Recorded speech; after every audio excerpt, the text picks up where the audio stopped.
Yo, si mnataka tena Movie inaanza Mbezi ya Chini, Jogoo, Abuja, Nigeria. Tunamwona huyu bimama ambaye yeye ni mchungaji, alafu ukimwangalia mahubiri yake ni kama yanavutia sana vijana, hasa majenzi.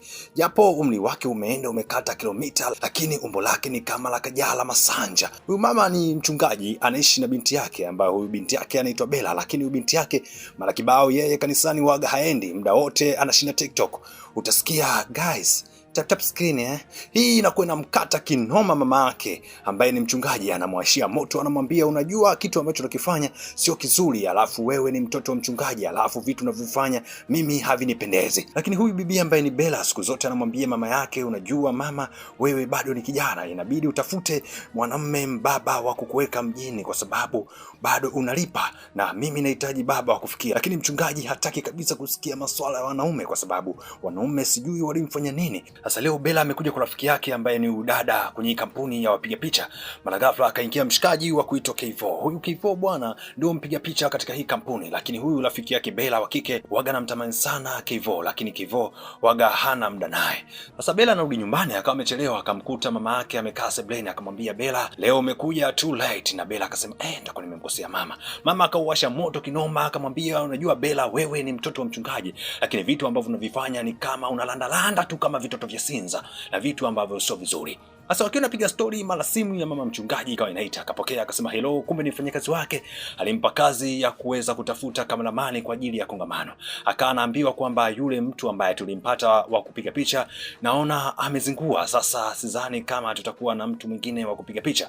Sasa akiwa amekata simu, mama akawa anawaza. Sasa bibie Bella akawa amesikia mazungumzo yote ambayo alikuwa anaongea mamake na mfanyakazi wake. Akamwambia mama, samani, mtakuwa mnatafuta mpiga picha? Akasema ndio. Mimi ni naye. Unaye wapi? Huyu hapa anaitwa Kevo. Kama basi poa, mwambie aje ofisini. Sasa leo asubuhi Kevo alivutiwa waya na mama mchungaji, akafika ofisini, wakapiga story na hapa na pale. Akamwambia bwana, hebu niangalie kazi zako. Mama mchungaji akazicheki kazi zake, akasema hizi kazi zako ambazo unazifanya mimi sijavutiwa nazo. Mimi nafanya kazi ya uchungaji. Mwanangu hajakwambia? Kevo akasema mimi sijapewa update yoyote. Akamwambia basi sawa, mimi ndo nakwambia kwamba nafanya kazi ya uchungaji, kwa hiyo nahitaji mtu ambaye anaweza kupiga picha za makongamano na kuziedit vizuri. So kama picha hizo ambazo unapiga za indo mara outdoor kama Paula na Romy 3D wa Shilole, mimi nataka mtu wa kupiga picha zimenyooka kama Hanskana. Kevo akachekecha akasema bi mkubwa, mimi naweza kufanya hiyo kitu. Unaweza kufanya hiyo kitu? Naweza kufanya kitu. Basi badilika na muonekano wako ubadilike, uje kichungaji. Sasa leo Kevo akawa amevutiwa waya na mama mchungaji, akamwambia jiandae na ile issue ambayo nilikwambia ya kupiga picha kwenye kongamano, maana kongamano ni kesho kutwa. Basi Kevo akamwambia haina shida mama mchungaji, nimekuelewa. Lakini huyu bibia aliyokuwa hapa pembeni ndio yule ambaye anamklashia sana Kevo. Basi Kevo alivyokata simu akamwambia bwana bibia, tumepata ile kazi. Kwa hiyo bibia akajua labda watenda wote ili wakifika hotelini wakichape, wakirushe tipo mchanga tipo kokoto, lakini Kevo akamwambia wewe unabidi ubaki ili uweze kulinda ofisi. Sasa huku mama mchungaji akiwa chumbani kwake anajiandaa na paki nguo na nini, binti yake akawa ameingia, akamwambia kwamba unajua katika kongamano si ndio anakuja yule Pastor Oden kutoka Canada. Mama yake akamwambia kwamba ndio anakuja Pastor Oden kutoka Canada. Akamwambia basi fosi basi yule Pastor Oden unajipitia kwake ili akuone jinsi gani ambavyo Mungu ameujaza udongo nyuma yako mama yangu, na mimi nipate baba wa kufikia. Lakini mama mchungaji akamwambia we mtoto una makuo, hebu kuwa na adabu, mimi ni mama yako, siongee vitu vya kijinga. Basi bwana, hii ndio siku ambayo mama mchungaji ameshafika katika swala la kongamano. Amefikia hotelini, hapa yuko ndani na mfanyakazi wake. Basi akaangalia rumu na nini. Mfanyakazi alivyoondoka, muda ukawa umefika wa kupiga picha kwa ajili ya kufanya matangazo ya posters. Basi akaanza kukagua nguo za kuweza kuvaa, lakini cha ajabu alivyofungua begi, kila nguo ambayo aliiona mle ndani sio ile ambaye aliipaki. Wait, hizi nguo nani alizipaki? Ndio akakumbuka. Basi akamvutia waya mwanae, akamwambia hivi wewe mtoto, vitu gani ambavyo umevifanya, nguo gani ambazo hizi umenipakia? Lakini mtoto akamwambia hizo ndio kali ambazo ukivaa shape itaonekana, alafu design fani utamvutia Pastor Oden kama Kajala alivyomvutia Harmonize wa Konde Gang. Yo. Basi huyu mwamba Kevo alikuwa chini akimsubiri mama mchungaji. Basi wakaenda akapiga photoshoot.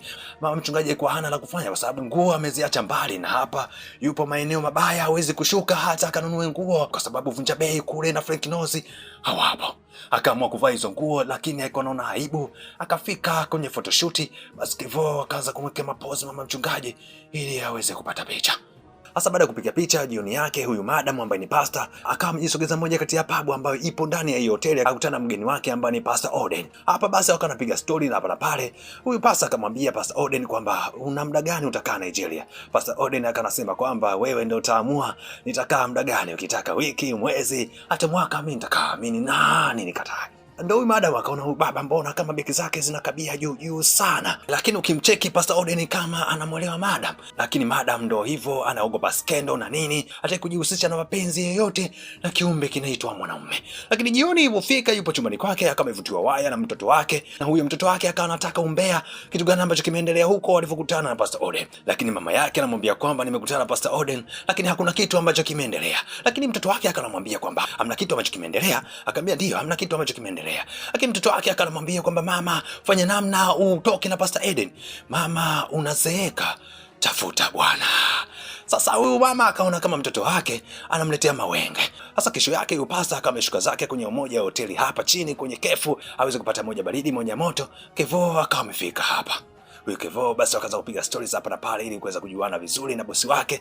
Lakini mhudumu akawa amekuja ameleta bili. Sasa cheki, Kevo akawa amejiongeza, amechukua ile bili, alafu akaclear yeye. Madam akanashangaa, "What?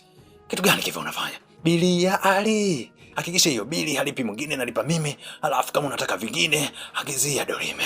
Baadaye baada ya kupiga story, basi Kevo na madam wakanasindikizana mpaka kwenye apartment ambazo wako wamekaa. Basi Kevo akamsindikiza mpaka mlangoni, wakataka kuingia wote. Akamwambia, "Hebu tulia kwanza bwana mdogo, naomba uishie hapa. Siku nyingine tutajuana zaidi." Lakini Kevo Disney fulani kama ameshamuelewa madam, alafu madam anaogopa sana skendo, akamwambia, "Hebu nenda chumbani kwako kwa sababu watu wanaweza kutuona alafu wakazua mengine, unajua mimi ni pastor mkubwa." Sasa leo ni asubuhi, huyu Kevo akamekuja kwenye chumba cha pastor ili amchukue waende kula breakfast. Sasa wakamekutana hapa mlangoni. Huyu pastor akamwambia, "Wait. Wewe Kevo, unafanya nini hapa?" "Bwana, nimekupitia ili tuende kule ukapate chochote." Basi huyu pastor akamwambia, "Wewe unaweza kutangulia tu, sio mpaka tuongozane kwa sababu watu wakituona watajenga picha mbaya." Lakini Kevo akasema kwamba, "Hivi madam, kwani unaogopa sana watu? Mimi si mfanyakazi wako. Sasa kitu gani ambacho wewe unaficha? Si twende tu kama mtu na bosi wake, twende tukanywe chai." Lakini upasa akasema, "Hapana, wewe tangulia tu, alafu mimi nitakuja." Lakini Kevo akamwambia kwamba huwezi kuzuia watu wasiseme maneno kwa sababu maneno yameumbiwa watu na watu ndio wenye maneno yao. Lakini pastor akafikiria akasema kama point hivi. Basi wakaongozana mpaka wakafika pale, wakaanza kula breakfast. Lakini katika stories hapa na pale, huyu Pastor Oden akawa amefika bwana, akafika hapa akamwambia udogo aondoke, anataka kuongea na pastor mambo ya kiroho. Basi huyu Kevo akawa amesepa zake, lakini Pastor Oden alivyokaa na Pastor Madam hapa hamna chochote cha kuongea, aliongea utoporo tu, alafu akamsindikiza akarudi katika apartment yake. Sasa leo cha ajabu ni siku nyingine, Madam anaingia chumbani kwake, anakuta zawadi. Alifungua anakutana ujumbe mzito wa kimapenzi, anasema, "Wait. Mzigo umetoka kwa nani?" Anamuita mhudumu wake, anamwambia, "Wewe ndio umeleta mzigo." Akamwambia, "Hapana." Huyu madam anamwambia mfanyakazi wake, "Leo ni birthday yangu, lakini huu ujumbe nani kauleta na zawadi?" Basi madam mlango wake kuna gongo, akatoka zake. Alipotoka kukutana Pastor Oden akamwambia, "Yo, asante sana kwa zawadi." Pastor Oden akashangaa, "Zawadi gani?" Akamwambia, "Leo ni birthday yangu, kuna zawadi ambazo nimeziona. Wewe ndio umeleta." Pastor Oden anashangaa, "Mimi sijaleta zawadi, lakini kumbe leo ni birthday yako." Niko nimesahau. Lakini madam akaanza kuwaza, nitakuwa nimechanganya madensa. Hizo zawadi atakuletea nani? Pastor Oden akamwambia kwamba basi kama leo ni birthday yako, basi jioni nitakutoa ranch alafu nitakuletea zawadi. Lakini madam alivyokuwa ameshuka zaidi akakutana na chuma Kevo. Kevo akamuishi birthday madam. Ndio huyu madam akawaza, "Wewe ndio umeleta zawadi." "Ya, unajuaje birthday yangu?" Unajua mtu hawezi kuacha kujua birthday ya bosi wake." Basi Kevo akanajiokotea point kwenye penzi la madam kama Harmonize alikuwa anajiongezea point kwenye penzi la Kajala kama Argentina na Hispania. Sasa hapa Pastor Oden akamekaa anaongea na pisi moja ambayo ameiokota mtandaoni, ambayo hii pisi ni Tosabi ambayo inaigizaga na Sule TZ huko TikTok. Na hapa nyuma cha kushangaza yupo mfanyakazi wa pastor yule madam ambaye anamsaidia kazi. Akanamsikiza na kumrekodi Pastor Oden anavyojimaliza na pisi ya mtandaoni. Sasa huyu mfanyakazi baadaye akampelekea audio zote ambazo amezirekodi kutoka kwa Pastor Oden, kamletea huyu madam akaanza kuzisikiliza. Sasa huyu madam akastuka, akaona kwamba Pastor Oden ni mshenzi na alivyokuwa anamwamini na mwanae alikuwa anamsukumia kwamba aingie kwenye penzi, kumbe huyu Pastor Oden ni kichechede balaa anapiga pisi za mtandaoni. Sasa leo kongamano limeisha, amerudi nyumbani, amepokelewa na mtoto wake vizuri na nini. Mtoto wake akanamwambia, "Hebu nipe michapo na ubui wote ambao umeendelea huko wewe na Pastor Oden." Sasa akiona kuna chakula hapa, ndio madam anamwambia kwamba yeye Pastor Oden sio mtu kabisa, kwa sababu nimeshtukia kwamba huyu Pastor Oden anazichapa sana pisi za TikTok kwa kina Mary Michael kwenye mengo wa Steve Mweusi. Sasa huyu mwanae akamemind kinoma noma baada ya kusikia hivyo, akasema, "Mimi nilijua Pastor Oden ni mtakatifu, kumbe naye nyang'au tu anazichapa pisi za mtandaoni za kwenye mengo akina Pakome anawapiga mpaka wakina Mary Michael." Sasa huku Kevo kabeka ofisini, lakini beki hazikabi, anawaza beki hazislide, beki hazisimami. Sasa mawazo yote ni kwa Pastor Esther, anamuwaza huku na kule, amemwelewa. Sasa huku nyumbani Pastor kamekaa na mwanae wanapiga story. Pastor akawa anaandika maandiko kwenye laptop, mara simu ya Pastor message imeingia. Sasa mwanae kameichukua kicheki hivi, mbona maneno ya mapenzi, akamwambia huyu mtu ni nani mama? Akaminya kwa simu akana cheki message ni nani katuma. Sasa huku Kevo ofisini asimami akai, mwili unamwasha na nini, miemko ni mengi, anamuwaza Pastor Esther, akipiga simu hapokei, anamuwaza kinoma. Sasa huku Kevo baadaye akamfuata madam ofisini kwake, akamwambia madam, unajua toka tumeenda kwenye kongamano, tukitoka lunch na nini hivi zawadi, mjikuta nimeingia penzini na hisia na wewe, miamko ni mingi, vinywele vinanisimama, kikuwaza, kikukumbuka kama unanijia ndotoni. Lakini madam akamwambia, unajua umri wako na umri wangu ni vitu viwili tofauti, uone kama unanikosea adabu. Lakini Kevo akamwambia, umri ni namba, kwani uone penzi la Kajala na Harmonize. Harmonize anaigusa, anaichapa, G-Spot anaigusa, anaichungulia, N60 anaiweka, Wazungu ana slide, na yeye ni mdogo kwa Kajala. Vipi kama vipi, nipe nafasi na mimi nikuweke, nikupeleke tipu mchanga, tipu kokoto, na wewe utaenjoy. Lakini madam maneno yake Kevo kanamchanganya, na ukicheki muda mwingi hajauweka, hajautupa, kichupa kimejaa, anawaza maneno, anamvuruga. Akamwambia basi Kevo, tafuta siku nyingine tutajadili vizuri, alafu tutajua jinsi gani ya kufanya. Kevo ndo akasema yes babu kubwa, huyu madam lazima nimchojoe. Sasa madam akamebaki hapa na mawazo na nini na vitu kama hivyo, akaingia chumbani kwake. Basi akawa kemea pepo, anajua kabisa hili ni ibilisi, ni Jezebeli limekuja, mtoto atakuwa na shetani, anamvunja na ukemea moyoni. Sasa hapa Pastor Esther akiwa ndani na mwanae, anakuwa na mawazo. Mwanae anamuuliza, mama, mbona kama una mawazo? Mama yake akamwambia kwamba unajua kama nimeshaanza kuzama penzini. Mtoto wake akafurahi, ni nani huyo mama? Akamwambia nimeshakuwa penzini na Kevo. What? Kevo, sasa sini na ama inakuja hapa, tunamuona Kevo yupo na huyu bibie. Bibie anamwambia kwamba hivi ni kweli unampenda mama yangu au unamzingua tu? Kevo basi ndo anafunguka, anamwambia kwamba ni kweli mama yako nimemwelewa, toka tumeenda kwenye kongamano nimerudi, ni kama kichwani ananijia tu magicha, ni kama naitaka kabisa ya mama yako niguse. Sasa tunamuona baadaye Kevo yuko ofisini hapa, ni kama anamuaga mfanyakazi wake, anamwambia kwamba bwana, mimi natoka leo dating. Na ubibie waga namkubali sana Kevo. Sasa inakuaje leo amepata mtu anatoka naye dating? Nani huyo? Sasa kumbe Kevo alipokuja hapa alisahau simu, akatoka akaenda msalani. Sasa ubibie akaichukua simu, akacheki, kumcheki hivi, kumbe ni Pastor Esther ndio huyo ambaye anatoka naye dating. Sasa hapo tunamwona Kevo amechukua pikipiki na Pastor Esther ni kama anatoka dating na vitu kama hizo.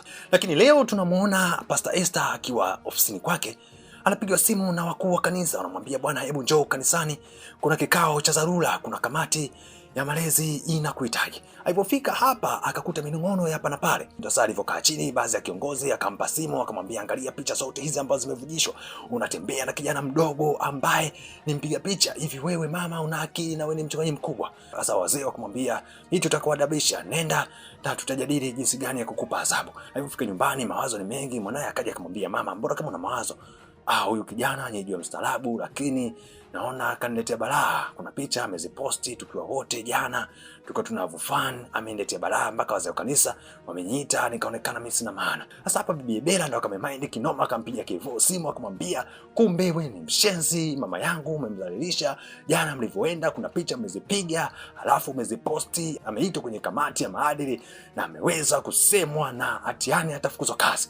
Lakini Kevo akanajitetea, anasema sio mimi, mbona Bella, mimi sijiwezi kufanya vitu hivyo kwa sababu nampenda sana mama yako. Lakini Bella aliwasha moto kinoma. Sasa baada ya Bella kumwashia moto sana Kevin ndo akawaza kwamba jana nilivotoka ni nani wa mwisho nilionana naye.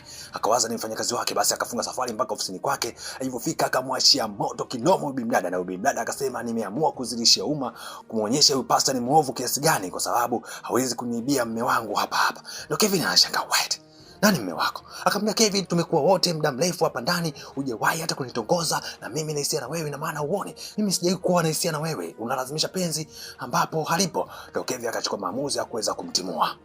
Sasa hapa ofisini bwana, kikao cha mwisho kimeweza kukaa, lakini bodi inasema kwamba huyu mchungaji inabidi asimamishwe kazi kwa sababu vitu ambavyo amefanya sio vizuri. Lakini bibi akawa anajitetea, anasema kwamba mimi siwezi kusimamishwa kazi, lakini watu wakamwambia unasimamishwa kazi kwa sababu huwezi kuona tembea na kibenteni. Lakini bibi akasema kwamba hizo ni hisia zangu binafsi, mnaingilia kwenye mambo yangu, hudumu ni hudumu na mnipangie mtu wa kuwa naye. Huwezi kuniambia kwamba niachane naye kwa sababu nishazama penzini, zambi ni zambi tu. Kila mtu ana hisia zake, na hapa kuna maovu mangapi ambayo yanafanyika, alafu mimi nayafumbia macho tu. Lakini baadaye aliweza kusimamishwa kazi kwa sababu ya cheo chake na nini, lakini bibie hakuweza kurudi nyuma. Moyo wake upo kwa Kevin, ameshaikolea kwa sababu Kevin ndefu inamfikisha, inamgonga hengo, kigorori kinaguswa. Sasa baadaye tunaona wapo na Kevin, penzi linaendelea, alifuata moyo wake, japo Kevin umri wake ni mdogo, lakini Kevin naye amekolea penzini na nini. Anaigusa bibie, sio mbaya, mapenzi yakaendelea, tafulani habadani. Basi na Kevin akasema kwamba anataka kumuoa bibie. Bwana, mzigo wetu unaishi hapa. Unatufundisha kwamba fuata moyo wako, haijalishi umri ni namba tu bwana. Kwa mshikaji wangu mmoja bwana aishie kumtongoza mwanajeshi na nikana kabisa. Cheo kikubwa akamtongoza Facebook.